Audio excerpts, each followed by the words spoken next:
கிறிஸ்துவில் மிகவும் பிரியமுள்ள சகோதர சகோதரிகளே, அன்னை மரியா அமல உற்பவமாக இந்த உலகத்திலே தோன்றினாள் என்கின்ற ஒரு மாபெரும் பெருவிழாவை இன்று நாம் கொண்டாடி கொண்டிருக்கின்றோம். ஒரு அரசன் தன் மக்களை அதிகமாக அன்பு செய்தான். அதே போல மக்களும் அந்த அரசன் மீது அளவற்ற அன்பு கொண்டிருந்தார்கள். தன்னுடைய மக்களை சந்திக்க வேண்டும் என்ற ஆர்வத்தோடு அவன் தன்னுடைய அந்த அரசை வலம் வந்து கொண்டிருந்தான், சுற்றி பார்த்து வந்து கொண்டிருந்தான். அப்பொழுது அவன் கவனித்தான், ஒரு குழந்தை ஒரு ஓரமாக நின்று கொண்டு அழுது கொண்டிருந்தது. உடனே ஓடி சென்று அந்த குழந்தையை தூக்கி, ஏன் நீ அழுது கொண்டிருக்கின்றாய் என்று அந்த அரசன் கேட்டான். உடனே அந்த குழந்தை, நானும் எங்கள் அம்மாவும் சேர்ந்து வந்தோம், இப்போது எங்கள் அம்மா என்னை விட்டு போயிட்டாங்க, எங்கே போயிட்டாங்கன்னு தெரியல, அவங்கள என்னால் கண்டுபிடிக்க முடியல, எங்கள் அம்மா இல்லாமல் எனக்கு பயமாக இருக்குது என்று சொல்லிக்கொண்டு அந்த குழந்தை அழுது கொண்டே இருந்ததாம்.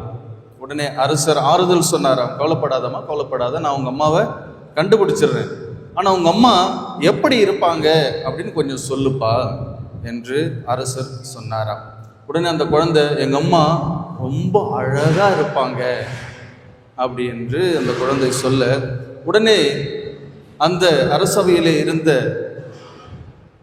தன்னுடைய அந்த சுற்று வட்டாரத்தில் இருந்த அனைத்து அழகான பெண்மணிகளை தன்னுடைய அரண்மனைக்கு, அந்த அரசவைக்கு வர சொன்னானாம். எல்லோரும் வந்தார்கள். அந்த குழந்தையை கூப்பிட்டு, இவர்களிலே யார் உன் தாய் என்று கேட்க, அந்த குழந்தை எல்லோரையும் உற்று பார்க்கின்றது. கடைசியிலே யாருமே என் அம்மா இல்லை என்று சொல்லிவிடுகின்றது. வெகு நேரம் காத்திருக்கின்றார்கள். அப்பொழுதுதான் ஒல்லியா அழுக்கான உடைகளை அணிந்து, தலை சரியா கூட வாராம அப்படியே ஒரு பெண்மணி தயக்கத்தோடு முன்னாடி வந்துகிட்டு இருந்தாங்களாம். உடனே அந்த குழந்தை மகிழ்ச்சியோடு சந்தோஷத்தோடு ஓடி சென்று அரசனிடத்துல, அதோ பார்த்தீங்களா, அவங்க தான் என் அம்மா என்று சொல்லி ஓடி சென்று தன்னுடைய அம்மாவை வாரி அணைத்து கொண்டதாம் அந்த குழந்தை. அன்புக்குரியவர்களே, தாய் எப்படி இருந்தாலும் தனக்கு அழகுதான் அந்த தாய். அதே போல குழந்தை எப்படி இருந்தாலும் அந்த குழந்தை அழகுதான் அந்த அம்மாவிற்கு. இப்படி எல்லா அழகையும், எல்லா பரிசுத்தத்தையும், எல்லா தூய்மையும் நிறைந்த ஒரு தாயினுடைய திருநாளைத்தான் நாம் இன்று கொண்டாடுகின்றோம். அந்த தாயை போன்று தூய்மையில் நாம் வாழ வேண்டும் என்று இறைவன் ஒவ்வொருவரையும் இன்று அழைக்கின்றார். மனித குலத்தின் மீட்பராம் இயேசுவை முன்னிட்டு அந்த தாய் மரியாளை பாவ மாசு இன்றி இந்த உலகத்திலே இறைவன் பிறக்கச் செய்கின்றார். அது அவருடைய திட்டமாக இருந்து நம் ஒவ்வொருவரையும் அதே போல இந்த உலகத்தில் இறைவன் தொடக்கத்திலிருந்தே பாவம் இல்லாமல் பிறக்க செய்திருக்கின்றார். ஆனால் காலம் போக போக செல்ல செல்ல நாம் அந்த பாவங்களுக்கு இடம் கொடுத்து அந்த பாவ நாட்டங்களிலே நாம் ஈடுபட்டு விடுகின்றோம். இன்றைய நாளிலே நாம் ஒரு தீர்க்கமான தீர்மானத்தை எடுப்போம். ஆண்டவருக்கு உகந்த ஒரு மகனாக, மகளாக நான் வாழ்வேன் என்று. அன்புக்குரியவர்களே, இன்றைய இந்த திருநாள் உணர்த்துகின்ற செய்தி பழைய ஏற்பாட்டிலே நாம் வாசிக்கின்றோம். தாவீது அரசன் தன்னை காத்து வழிநடத்திய யாஹ்வே இறைவனுக்கு ஆலயம் ஒன்று கட்ட வேண்டும் என்று தீர்மானிக்கின்றான். அந்த ஆலயத்தை கட்ட ஆரம்பிக்கின்றான், அதற்கான ஏற்பாடுகளை செய்கின்றான். ஆனால் யாஹ்வே இறைவன் என்ன சொல்லுகின்றார்? நீ உன்னுடைய கரங்களால் மிகுதியான குருதியை சிந்தி இருக்கின்றாய், பலவிதமான போர்களை நீ நடத்தி இருக்கின்றாய், இந்த அசுத்தமான கரங்களை கொண்டு எனக்கு நீ ஆலயம் கட்டக்கூடாது என்று கட்டளை இடுகின்றார். அன்புக்குரியவர்களே, ஆண்டவர் எதிர்பார்ப்பது தூய்மை, பரிசுத்தமான உள்ளம், பரிசுத்தமான ஒரு வாழ்க்கை.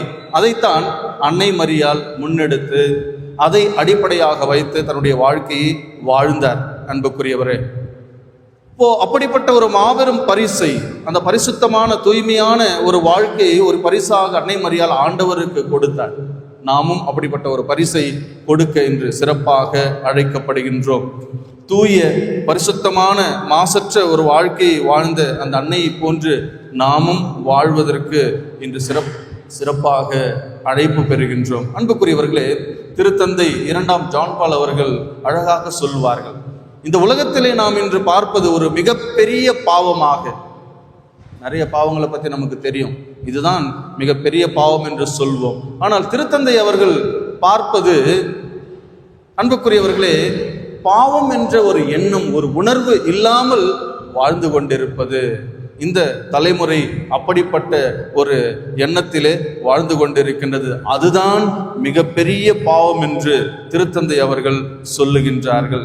எனவே தன்னுடைய மனசாட்சி சொல்வது போல அந்த மனசாட்சியை அடகு வைத்து விடாமல் நேர்மையான, உண்மையான, நீதியை அடித்தளமாக கொண்டு ஒரு வாழ்க்கையை தேர்ந்து கொண்டு வாழ என்று சிறப்பாக நாம் ஒவ்வொருவரும் அழைக்கப்படுகின்றோம்.